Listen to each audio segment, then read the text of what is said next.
할렐루야. 오늘 이 저녁 시간에 우리 찬양대 헌신 예배로 모였습니다. 다시 한번 오늘 새로운 한 해 또 다시 주신 이 사명 헌신하겠다고 다짐하고 또 선서하고 기도하며 시작하는 우리 찬양대원들, 또 모든 찬양대 가운데 함께 하셔서 올 한 해도 하나님 도우심으로 최선을 다해 찬양하고 기쁨으로 찬양하고 하나님께 영광 돌리는 찬양대가 될 수 있도록 힘내고 하나님께 영광 돌려 다시 한번 격려의 박수 하겠습니다. 감사합니다. 고맙습니다. 올해로 벌써 코로나가 3년째 우리들의 삶을 힘들게 하고 있습니다.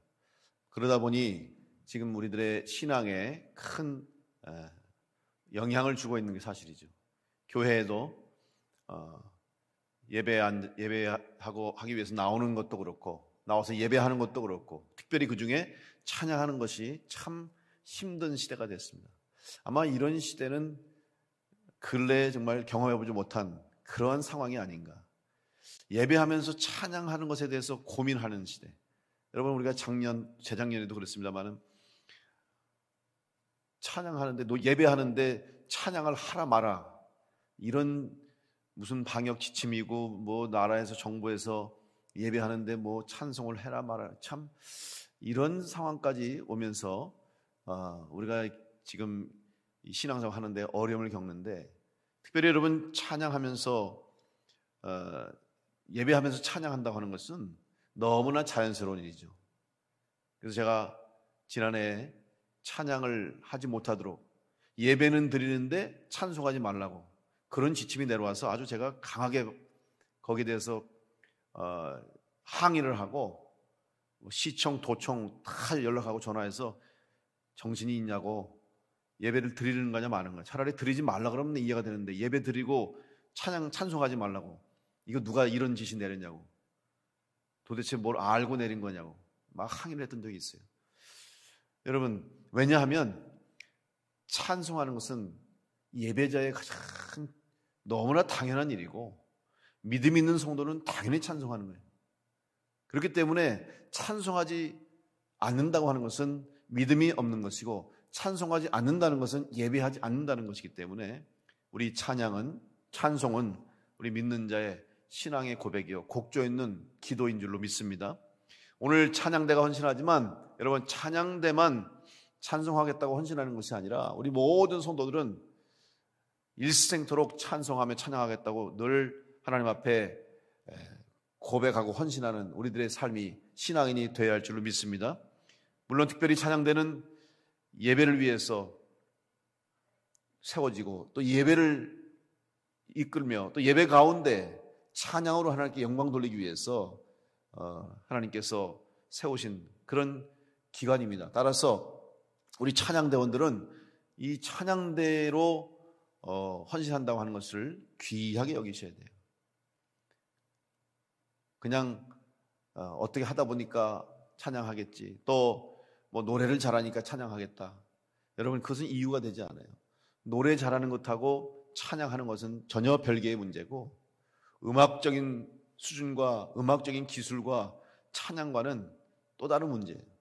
물론 아름다운 찬양으로 하나님께 영광 돌리기 위해서 음악적 수준이 높아야 되고 또 음악적으로도 열심히 연습해야 되고 최선을 다해서 준비해야 되겠지만, 아무리 수준 높은 연주, 음악, 찬송, 또 노래가 있다 할지라도 신앙의 고백이 없고 믿음의 고백이 없으면 그건 찬양이 될 수 없습니다.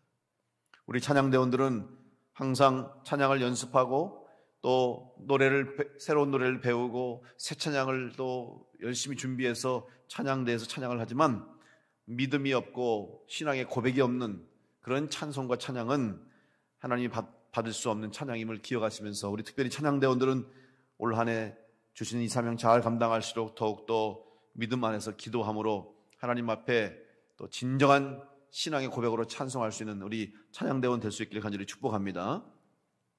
아멘이 현찮아요? 너무 당연한 거죠? 여러분, 해마다 이렇게 우리가 헌신하고 연초에 특별히 찬양대 임명 헌신하니까 사실은 습관적으로 올해도 또 하는구나 생각할 수 있겠지만 아닙니다.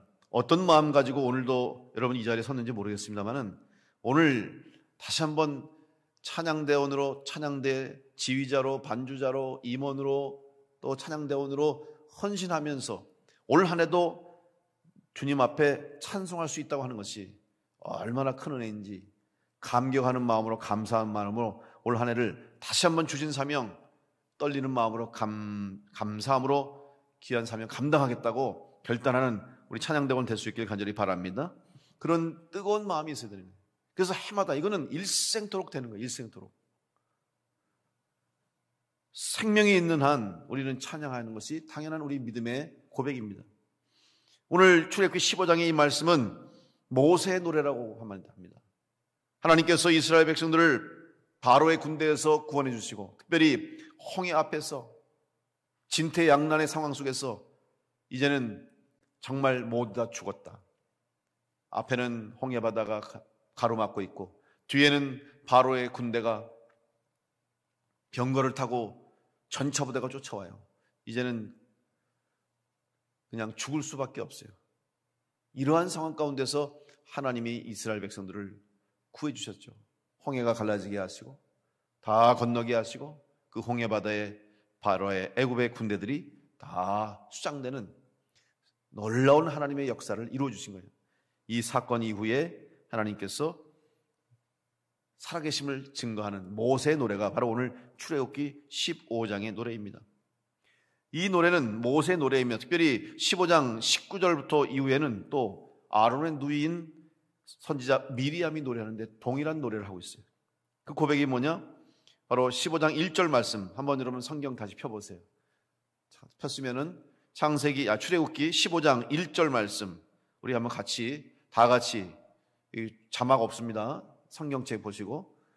자, 요즘은 성경책을 쓸 일이 없어가지고 예배 올 때도 안 갖고 오신 분이 많은데, 자, 펴보세요. 출애굽기 15장 1절 같이 읽습니다. 시작.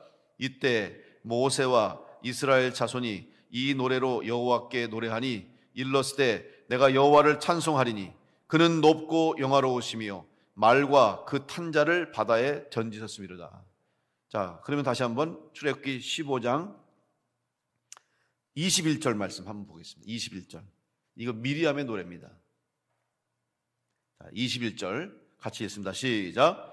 미리암이 그들에게 화답하여 이르되 너희는 여호와를 찬송하라. 그는 높고 영화로우시며 말과 그 탄자를 바다에 던지셨음이로다.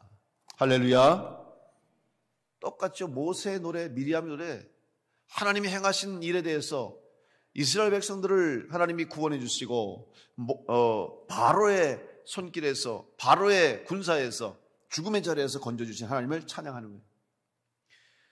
오늘 이 말씀을 가지고 다시 한번 모세의 노래를 통해서 우리가 찬송하지 않을 수 없는 이유, 찬송해야만 하는 이유를 다시 한번 생각하면서 우리 찬양대는 올 한 해도 주신 사명, 찬양대의 사명을 기쁨으로, 감사함으로, 감격함으로 잘 감당해서 우리 하나님 앞에 올 한 해도 찬양으로 영광 돌리겠다고 헌신하고 다짐하는 복된 시간 되시길 바라고, 우리 모든 성도들은 내 일생 가운데 또 내 삶 가운데 나에게 주신 은혜로 말미암아 찬송하지 않을 수 없다고 하는 고백을 할 수 있는 복된 시간 되시길 간절히 축복합니다. 첫째로 왜 우리가 찬송하지 않을 수 없느냐? 2절에 오늘 첫 번째 말씀, 여호와는 나의 힘이요, 이렇게 고백하셨습니다. 여러분, 여호와는 나의 힘이라. 여러분, 하나님의 능력 아니면 이스라엘 백성들은 살아날 수 없었습니다. 또 홍해를 건너고 이후에 광야에 40년 세월을 보낼 때도 하나님의 은혜가 없으면, 근데 그 하나님의 은혜는 뭐냐? 바로 전능하신 하나님, 어떠한 상황과 어떠한 형편과 처지 가운데서도 하나님은 이스라엘 백성들을 지켜주셨어요. 그 가장 중요한 사건이 바로 광야 사건 아닙니까? 우리는 너무나 이 광야에 대해서 이야기를 많이 들었잖아요. 수없이 끊임없이 듣는데 들어도 이거는 광야에서는 오직 하나님만이 우리에게 능력으로 함께 하심으로 살아날 수 있는 거예요. 나의 힘이요, 하나님이 아니시면 애굽의 군대를 막아주실 수 없습니다. 하나님이 아니면은 홍해를 가르칠 수가 없어요. 전능하신 하나님, 그 하나님께서 오늘 우리와도 함께 하신 줄 믿고 이 하나님을 찬양하는 여러분 될 수 있게 간절히 축복합니다. 이유가 분명한 거예요. 하나님은 나의 힘이다. 하나님의 능력으로 살아갑니다.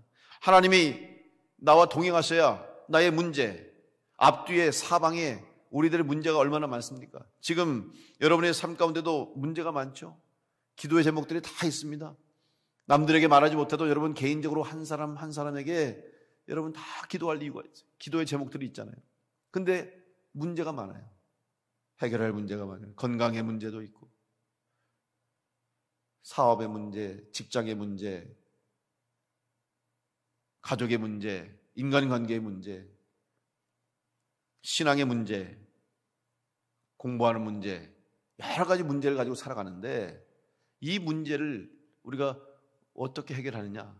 물론 내가 최선을 다해서 내가 해결할 수 있고 내가 노력해서 내가 개척하고 또는 내가 장애물을 뛰어넘고 그렇게 해야 되겠죠. 그러나 여러분 아무리 내가 계획을 세우고 우리들이 아무리 노력을 하고 애를 쓰고 최선을 다해도 하나님이 함께 하시지 않는다면, 바로 하나님이 나의 힘이 되어주지 않으면 우리는 이 문제를 해결할 수가 없음을 고백하면서 다시 한번 여러분 올 한 해, 아니 일생토록 하나님이 나의 힘이 되심을 고백할 수 있는 성도들 될 수 있기를 간절히 축복합니다. 하나님이 나의 힘이 되실 때 우리는 담대할 수 있어요. 넉넉히 이길 수 있어요. 오늘 우리 찬양대가 찬양한 것처럼 넉넉히 이기는 거잖아요. 그냥 이기는 게 아니에요. 여유 있게 이기는 거예요. 여러분 여유 있게 이기는 사람, 여유 있게 이기는 사람은 즐기더라고요. 요즘 이제 올림픽 오늘 끝나는 것 같은데 뭐 올해 동계 올림픽은 흥행에 실패했고 사실 이 상황에 올림픽 하는 것도 참 어렵죠. 예. 그래서 별로 우리가 뭐 올림픽에 대해서 올해 이번 올림픽은 관심을 갖지 못했는데 이 스케이트 타는 선수를 보니까 말이죠. 선두하고 그 2등하고 차이가 뭐 어떨 때는 한 바퀴씩 차이라고 막 얼마나 차이가 크게 나면 앞에서 가는 선수가 여유 있게 가더라고요. 뒤에 따라올 수 없으니까 그냥 여유 있게 가는 거예요. 우리가 하나님께서 우리에게 주시는 말씀은 하나님을 우리의 힘으로 능력으로 삼는 자는 넉넉히 이기게 될 줄로 믿습니다. 이 믿음 가지고 여러분 담대하게 또 이 믿음 가지고 은혜롭게 평안하게 살아갈 수 있기를 간절히 축복합니다. 이것이 바로 우리 신앙의 고백이 되고 찬양의 이유가 되야 되는 거예요. 우리 힘으로는 아둥바둥하지만 하나님이 나와 함께 하시고, 바로 힘이 된다고 하는 것은 하나님이 나와 함께 하는 거예요. 그래서 우리 아이들이 게임할 때 또 선수들도 경기할 때 함께 하는 종목에 보면 누가 우리 팀인가가 참 중요하잖아요. 여러분 지난해 오징어 게임이라고 하는 영화가 넷플릭스에서 이제 방영되면서 전 세계에 많은 사람들에게 큰 이슈를 불러일으키고, 그래서 그냥 우리나라 이 오징어 게임이라고 하는 영화를 통해서 우리나라 문화가 또 물론 우리나라 이제 어렸을 때 했던 게임이지만 이런 것들이 전 세계에 알려지는 그런 계기가 됐거든요. 근데 진짜 오징어 게임, 근데 저는 좀 우려하는 게 원래 그 게임의 취지를 아는 우리들은 이해가 되잖아요. 그 원래는 이런 게임인데 하면서 그걸 보면 이해가 되는데, 이걸 모르는 사람들은 한국 사람들은 저거 죽이는 게임을 하는가 이렇게 오해할 수 있을 것 같더라고요. 그래서 원래 그 오징어 게임이나 비롯해서 우리 아이들이 어렸을 때 했던 뭐 여러 가지 게임들을 놀이들을 잘 아는, 우리 문화를 아는 사람들은 영화가 이해가 되는데, 그렇지 못한 사람들은 잘못하면 한국 문화를 오해할 것 같아요. 예를 들면 무궁화꽃이 피었습니다. 여러분 다 해보셨죠? 그죠? 무궁화꽃이 피었습니다. 그런데 마지막에 물론 그 영화에서는 무궁화꽃이 피었습니다 하다가 다 죽더라고요. 움직이면 그냥 쏴 죽이는데, 죽어도 여러분 나중에 희망이 있죠. 왜? 한 명이라도 살아가지고 마지막에 술래 잡힌 사람들 손을 탁 쳐주면 어떻게 돼요? 어떻게 돼? 죽어요? 살아요? 다 살죠? 한 명만 가서 그냥 탁 쳐주면 다 사는 거야. 살 수 있는 길이 있어요. 희망이 있거든요. 그런데 거기서는 그런 게 없어. 그냥 움직이면 다 쏴 죽여버려. 그냥. 근데 이 게임에서도 누가 우리 편인가가 중요해요. 오징어 게임 할 때도 저도 어렸을 때 겨울방학 때 가만 생각해보면 예전에 국민학교 때 갈 때 겨울에 할 게 없어요. 그래가지고 아침만 되면 출근하는 거죠. 아침에 밥을 잘 드시고 출근하는 거예요. 주머니 양쪽에는 다마를 착 채워놓고 밤하라 그러면 안 됩니까? 이제 구슬을 채워놓고 딱지를 들고 그리고 나가가지고 오전에 다 동네를 친구들하고 돌면서 딱지치기, 구슬치기를 다 해요. 그리고 이제 오후에 또 점심 먹고 또 다시 또 나가죠. 그러면 또 오징어 게임, 오징어를 그려놓고 친구들하고 막 게임을 하루 종일. 그러다가 그냥 하루를 다 갔어요. 요즘 애들은 그렇게 하나도 안 할 거예요. 게임하느라고 바빠가지고. 그거 하다가, 근데 오징어 게임은 상당히 활동적이잖아요. 막 들고 뛰고. 저는 그거 하다가 여기 머리도 찢어져가지고 한번 꼬맨 적이 있는데, 그 게임 하는 것 중에 누가 내 편인가 상당히 중요해요. 잘 뛰고 빠르고 힘 있는 친구가 우리 편이면 우리는 이기는 거거든요. 왜? 힘이 있기 때문에. 여러분, 하나님이 우리의 편인 줄로 믿습니다. 아니, 우리가 하나님 편에 선 줄로 믿습니다. 그러면 이길 줄로 믿습니다. 걱정하지 마십시오. 두려워하지 마십시오. 사실 지금 우리가 한국교회가, 아니 전 세계 교회가 이 코로나 때문에 지금 혼돈이 왔어요. 아주 혼란스러워요. 왜냐하면, 왜 혼란스러웠냐면, 지금 물론 이 상황에서 최선을 다해서 이 코로나 상황 가운데 어떻게 예배드리고 어떻게 설교하고 어떻게 신앙생활하는가 열심히 고군분투하지만, 더 두려운 것은 이후에 과연 어떻게 될 것인가에 대해서 다 두려워해요. 염려가 되고. 왜냐하면 여러분 잘 생각해 보세요. 지금 코로나 2년째 3년째 되면서 그동안 코로나 때문에 안 나왔던 성도들이, 많은 사람들이요, 한 번도 교회 안 온 사람이 있어요. 작년 한 해 동안 한 번도 교회 안 오신 분이 상당히 많습니다. 여러분도 아시죠? 작년뿐만 아니라 재작년까지 하면 근 2년 동안 코로나 때문에, 물론 이해가 되는 부분도 있고 상황도 이해가 되고 하지만, 어떤 사람은 코로나 핑계로, 코로나 때문에 말하면서 2년 동안 한 번도 교회 안 해요. 결국 교회를 떠난 사람도 있을 거예요. 이후에 어떻게 될 것인가? 염려를 많이 해요. 걱정을 많이 해요. 그런데 여러분, 저는 그렇게 생각합니다. 물론 쉽지는 않을 겁니다. 다시 회복하는 거, 그 다음에 또 많이 교회를 떠나고 예배하지 못하는 것 때문에 교회에 오지 못했던 사람들 온전하게 다 돌아오는 것이 쉽지는 않겠지만, 그러나 저는 분명히 믿는 것은, 믿음이 있는 성도는, 하나님을 믿는 성도는 반드시 돌아오게 될 줄로 믿습니다. 예배의 자리에 나올 줄 믿습니다. 왜냐하면 예배는 생명이기 때문에 하나님 앞에 나오는 거예요. 하나님과 함께 하자면 살 수 없는 것을 아는 사람은 예배할 수밖에 없어요. 결국 믿음의 시험대를 우리가 지금 통과하고 있다, 저는 생각하고, 바라기는 우리 찬양대와 모든 성도들이 여러분 이 믿음의 시험을 지금 잘 통과해서 하나님 편에 섬으로 하나님이 나의 힘이심을 고백하며 승리하는 여러분 될 수 있기를 간절히 축복합니다. 두 번째 찬송해야 할 수밖에 없는 이유가 있는데, 그것은 뭐냐? 하나님이 나의 노래가 되시는 거예요. 여러분, 노래가 뭡니까? 노래는 언제 부릅니까? 주로 기분 좋을 때 노래 주로 부르시죠, 그죠? 물론 슬픔의 노래도 있어요. 또 슬픔을 극복하기 위한 노래. 우리나라가 참 한이 많잖아요. 이 한이라고 하는 거. 그래서 어려움을 많이 당한 민족이에요, 우리 민족이. 그래서 외적의 침입도 많이 입었고 고난을 당한 민족 중에 하나인데, 그 고난과 슬픔과 아픔을 이 노래로 잘 이겨내고 또 그 아픔을 위로한 나라가 또 우리나라죠. 그런데 일반적으로 노래하면 어때요? 즐거울 때 노래하잖아요. 기분 좋으면 콧노래가 나오잖아요. 저절로 흥이 나오잖아요. 또 노래 또 하나 중요한, 근데 수많은 노래들 중에 노래를 할 때 가장 중요한 주제, 가장 많은 주제가 뭐냐? 사랑이 노래의 주제예요. 이거는 모든 인간에게 공통적으로 해당되는 말이죠. 노래하는 것은 바로 사랑이 있기 때문에, 사랑이 충만하고 사랑이 넘치면 노래할 수밖에 없어요. 사랑하는 사람에게 시를 씁니다. 사랑하는 사람에게 노래를 부릅니다.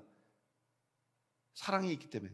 따라서 여호와가 나의 노래라고 고백하는 것은, 우리는 다 하나님을 사랑하는 자가 될 때 찬양하는 자가 될 줄로 믿습니다. 우리 찬양대원들 하나님을 사랑하며 찬양할 수 있게 간절히 축복합니다.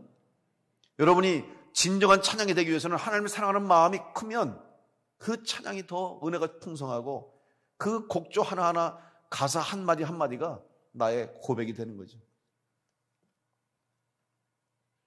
여호와는 나의 노래시라고 모세가 고백한 것처럼 우리 믿는 성도들은 하나님을 사랑하는 그 사랑으로 찬송하고 그 사랑 때문에 찬송하고 그 사랑 때문에 노래하고 하나님께 고백해야 될 줄로 믿습니다. 하나님을 사랑하는 사람은 찬송할 수밖에 없어요. 그 사랑이 얼마나 큰지 깨달으면, 그 사랑이 얼마나 귀한지를 알면 우리는 찬송할 수밖에 없음을 기억하고, 시편에 보세요. 수많은 시편 기자들의 고백, 수없이 되풀이되는 고백이 뭡니까? 결국 하나님을 사랑한다는 고백이에요. 하나님을 사랑하는 거예요. 그렇기 때문에 하나님을 사랑한다는 고백인데, 그러면 하나님을 사랑하는 고백이 어떻게 가능하냐? 하나님께서 먼저 우리를 사랑하셨기 때문에 가능한 줄로 믿습니다. 먼저 사랑을 받는 거예요. 그 사랑을 받은 것을 아는 사람은 사랑을 표현하는 거죠. 사랑을 받지 않으면 그 사랑을 고백하기가 쉽지 않아요. 사랑을 받는다는 것을 알아야 돼요. 반응이죠. 그래서 사랑하는 사람들이 여러분 사랑을 고백할 때는 서로 주고받는 거예요. 그래서 오페라나 이런 뮤지컬 같은 데 보시면은 사랑의 세레나다 혹은 사랑의 노래를 하는 부분 보면 상대방 서로 사랑하는 남자, 연인들이 남자와 여자가 서로 사랑의 노래를 주고받잖아요. 혼자서 하는 거는, 혼자서 하는 사랑의 고백은 완전한 사랑이 아니에요. 서로 사랑하는 사람이 함께 사랑을 고백하고 노래할 때 그 사랑이 이루어진 사랑이 된 것처럼, 여러분 우리가 하나님 앞에 찬양할 수 있는 이유는 먼저 하나님의 사랑이 우리 가운데 임했기 때문에 우리는 그 사랑을 받은 자로서 하나님 앞에 감사함으로 찬양하며 찬송하는 자가 될 줄로 믿습니다. 여러분을 사랑하시는 하나님의 사랑을 깨닫고 살아가는 여러분 될 수 있게 간절히 축복합니다. 한번 옆 사람에게 고백하세요. 하나님은 당신을 사랑하십니다. 한번 고백해 보세요. 그러면 자, 하나님 사랑하신다 했죠. 그러면 당신만 사랑합니까? 아니죠. 우리 내가 알아야 돼. 내가. 자, 자기한테 얘기해 보세요. 하나님은 나를 사랑하십니다. 한번 고백해 보세요. 자신이 별로 없으신 것 같아요. 하나님 사랑을 의심하지 말고 다시 한번 하나님은 나를 사랑하십니다. 한번 좀 가슴 좀 두들겨줘. 이렇게 좀 걱정하지 마. 나한테 하지 말고 여러분한테 하는 소리예요. 여러분 걱정하지 마십시오. 왜? 하나님이 여러분 사랑하기 때문인 줄 믿습니다. 하나님 우리를 사랑하세요. 이 사랑을 우리가 알아야 되는 거예요. 그러면 찬양할 수 있습니다. 우리 찬양대원들 올 한 해 동안 하나님의 사랑을 확신하며 하나님을 찬양하는 사랑의 찬양을 올릴 수 있기를 간절히 축복합니다. 하나님의 사랑을 아는 사람은 찬양할 수밖에 없어요. 마지막 세 번째로 찬양의 이유가 무엇입니까? 바로 하나님은 나의 구원이시로다. 여러분 구원은 생명입니다. 하나님이 우리에게 생명을 주시고 우리를 살려주신 줄로 믿습니다. 살려준 사람에게 얼마나 고마워하겠어요. 만약 누가 여러분의 생명을 위기에서 위험한 사고에서 구해줬다고 생각해 보세요. 그 사람은 여러분 있겠습니까? 만날 때마다 고맙다고, 만날 때마다 감사하다고 그래야지. 만날 때마다 고마워야죠. 저희 처가 댁에 우리 장모님 댁에 예전에 벌써 10년이 넘었는데 조병춘 장로님이 그때 와서 전화가 왔어. 갑자기 목사님 개 한 마리가 누가 이렇게 못 기르겠다고 조그마한 개를 좀 맡겼는데 어떻게 연결이 돼가지고 또 줄 수 있으면 좀 소개시켜 줄 수 있냐고. 그래서 갑자기 어떻게 하나 고민하는데 마침 그때 우리 장모님 댁에 이게 강아지를 좀 기르겠다고 그래서 제가 데려다 줬어요. 이게 벌써 10년이 훨씬 넘은 건데 지금까지 살아있어요. 건강하게. 지난번에 가서 병원에 검사했더니 아주 노인네인데 그냥 얼마나 건강한지 검사가 깨끗하다고 그러더라고. 그래서 장수하겠다고 그러는데, 그래서 지금 제가 처가 때문에 가면 우리 장인 장모님이 뭐라는지 알아요? 맨날 걔 이름이 뽀미인가? 걔한테 야 뽀미야, 너는 목사님 때문에 살았어. 너는 목사님 때문에 지금까지 10년 더 사는 줄 알아. 너 그때 목사님 아니었으면 너 벌써 죽었어. 그러면서 나만 가면 걔한테 그러는 거예요. 너는 이 목사님 때문에 사는 거야.